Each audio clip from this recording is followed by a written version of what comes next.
Hello everyone, welcome to our income tax accounting class online for the summer semester. We're grateful that you've joined us and grateful that you're going to take an opportunity to learn with us for the next 12 weeks. So this video is to introduce the class to you, specifically the online course shell that we're going to use and will help us facilitate our learning. So, diving right in, just to give you an orientation of where everything is, across the top is the most important things that you will be accessing on this site. There should be the ability to do one click and then find that. So we've got the drop box, which will be for homework and tests. You've got content, which will give you all the learning modules where you can find all of the explanations. Quizzes will lead you to the quizzes, of course, and the discussions. Grades to check your grades, and if you want to see where you are at any point during the course, you can use the class progress. You can find things that way. Of course, you can also, when you go to content, everything is organized by module. And by week, so you can find everything there. We'll see that in just a minute. Resources here will lead you to library links, to online tutoring, that sort of thing is available there through the resources. So here in the middle is the news feed, and that's where I will put announcements as to what's coming up throughout the semester. It will update it at least once a week, and it will give you links to the various pieces of information that you need to know, or to assignments as they come about. My ugly mug is over here. Jason Nielsen's further introduction is on the introduction discussion board, so you can go there, read a little bit more about myself, and also introduce yourself there as well. This is the email, my out of class email. You can email using just the regular email tool within Brightspace as well. When we were on campus, this is where I would be found, and the phone number there. But the best place, best way to get a hold of me now is email. Student hours, or time set aside for working with students as indicated in the syllabus, will be done via Zoom using this link right here. All right, that is shown right below my introduction. There's also the content browser information. This has all of the modules.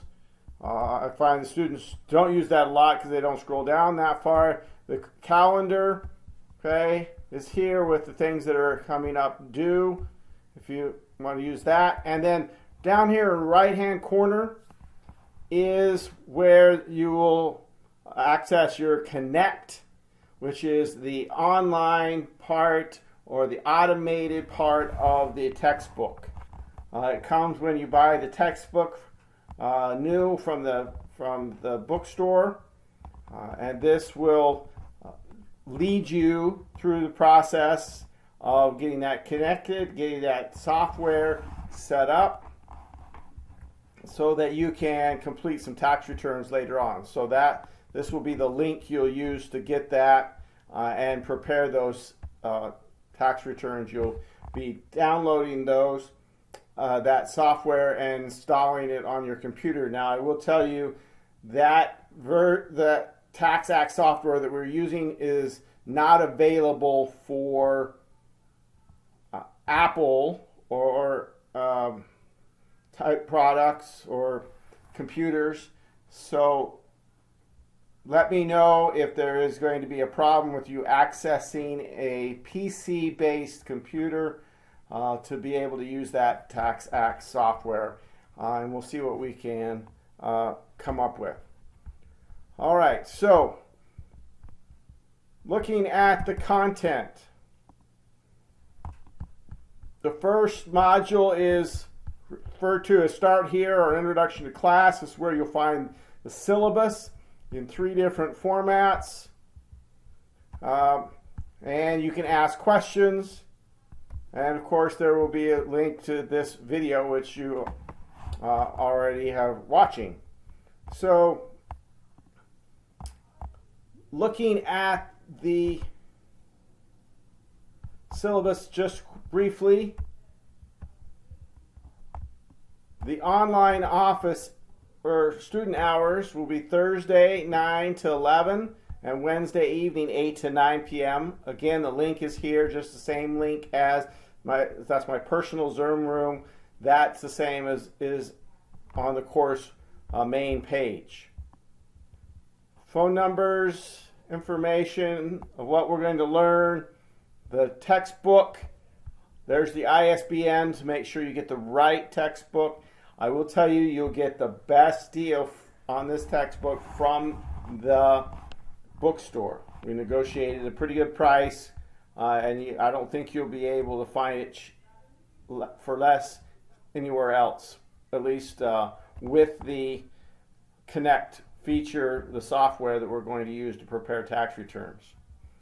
Our learning objectives, our schedule of activities. You see we got 12 weeks laid out. All right.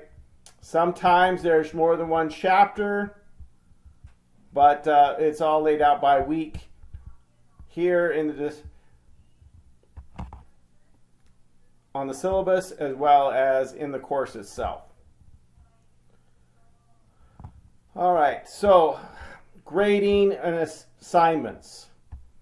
First one that we want to go over is quizzes. Every week there will be at least one quiz except for test weeks. And those quizzes will be over one or more, if we go over 2 chapters, there'll be 2 quizzes.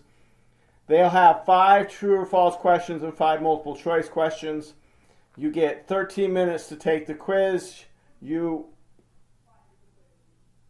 will score all 3 of the quizzes, but only the highest of the 3 scores will count. The others will be ignored.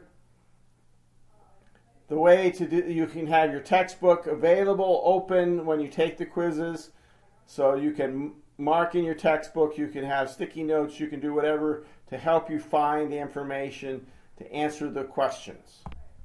All right, that is by Thursday each week. So that's our schedule by Thursday. Do the reading, watch the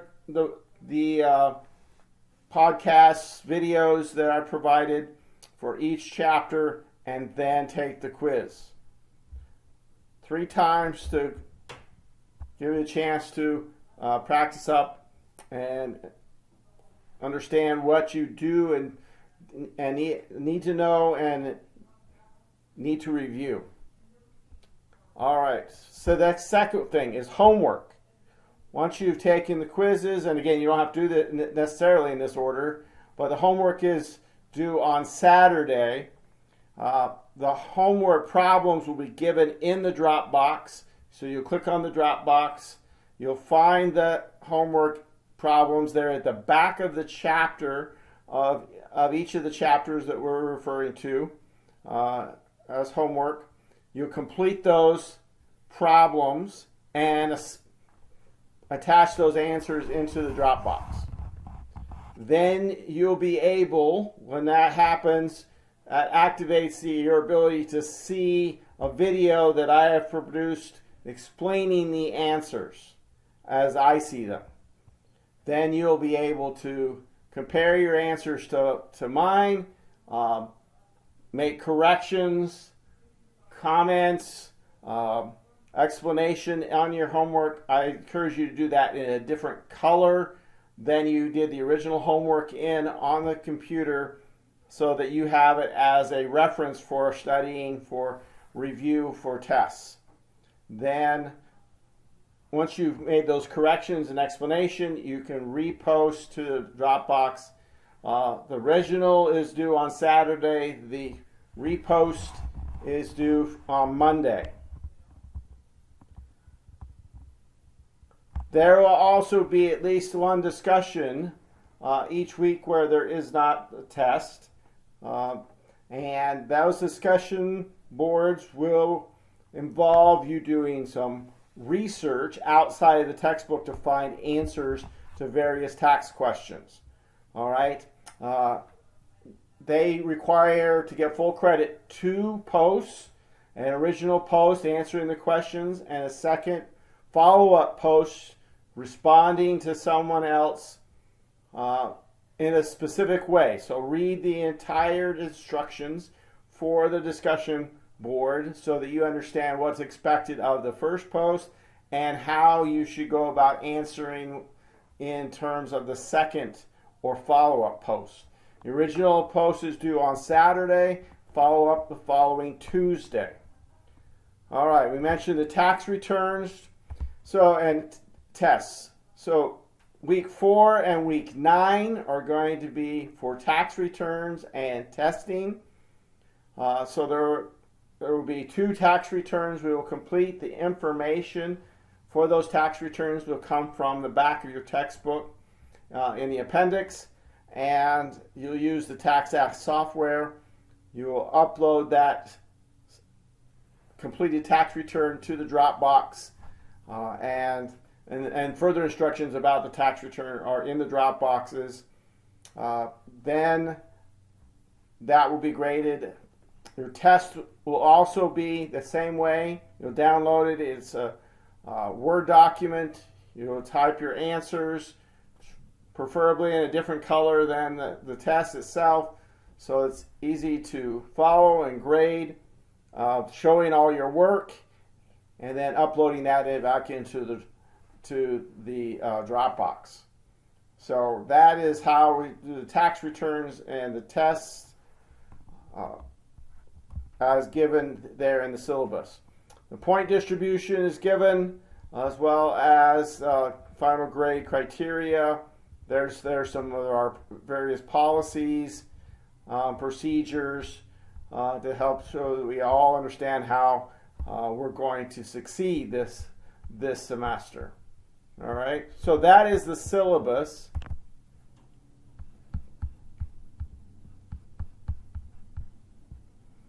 Looking at the first module, week 1, there will be learning objectives at the first. There will be some message, introduction, and then the reading.